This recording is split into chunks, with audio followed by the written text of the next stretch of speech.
fishingfloridawater.com episode. We're going to be talking about the conventional reel and if this is the right reel for you. So, many of y'all may be familiar with this reel, maybe not. This reel here is a type of reel that is commonly used when you go out deep sea fishing.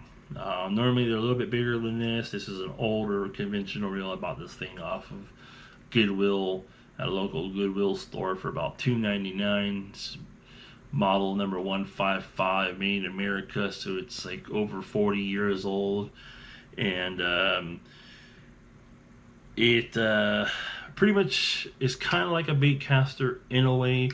Some people do cast these type of reels out, but ideally this type of reel is something that you would take deep sea fishing or shore fish and kind of like free line it or just drop it straight down to the bottom and just kind of like kick back, you know.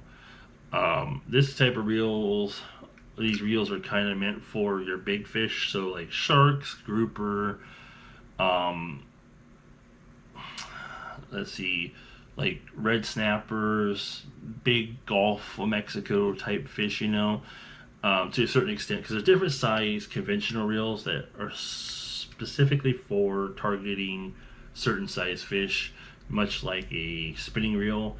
There's different sizes in spinning reels that are, one is better for, or one is actually preferred for catching bigger fish, and one is preferred for catching smaller fish. So there's these reels get pretty big, you know. There are some that get like that big, more bigger, you know, for a conventional reel. So some of the features are just like the baitcaster. You got your spool tension knob right here, which you might be able to see in the center of that is like a bronze or a brown dot on that silver. That is, for this reel, it's an old reel, so you used to have to manually oil these yourself with an object that would poke into there, and then you would squirt oil in there. And then you also have an audible clicker, which is this small button right here. This one right here is your audible button, which makes a clicking sound when bait is, you know, taking off with your line, or when a fish is taking off with your bait on the line. It'll make like a clicking sound, and I'll demonstrate that in a minute.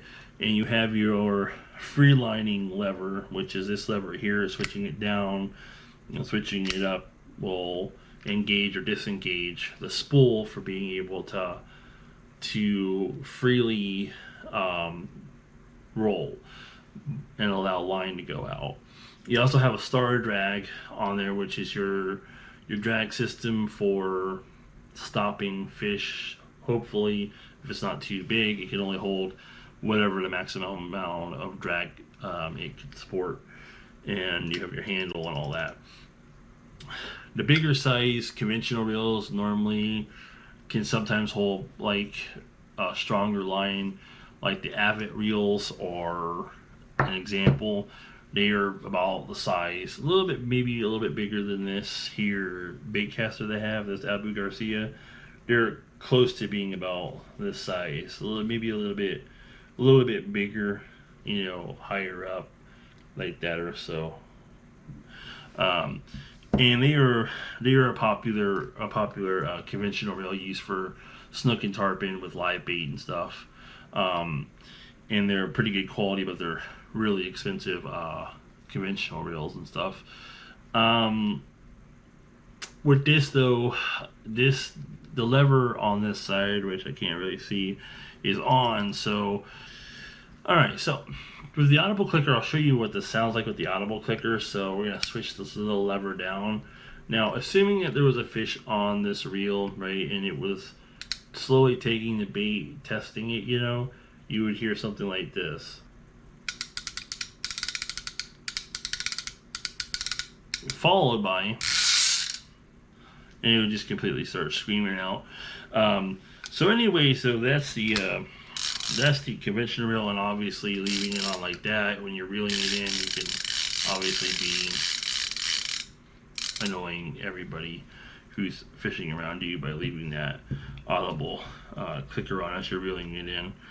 It's mainly, the audible clicker is mainly used for knowing when you have a fish that's taking your bait, like a shark or something. But anyways, though, that's pretty much it for this conventional reel. Much like the baitcaster style reel, this type of reel also sits on top of a rod, so you cannot use this reel with a spinning reel. So you will need basically a rod that's kind of like a baitcaster rod. There's quite a few of them, like trolling rods can work with it and stuff like that, jig head rods or something like that. There's a few of them that you can use for these types of reels. Normally these reels will come normally a combo when you do get them. Like there's a couple of them that a grocery place also sells sporting goods, starts with a W,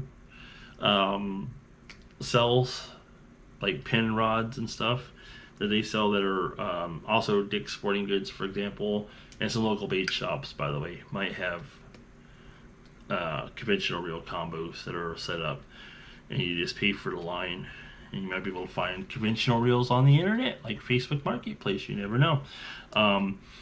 But anyways, that's the conventional reel. Hopefully this video has helped you out in deciding whether you want a conventional reel or not.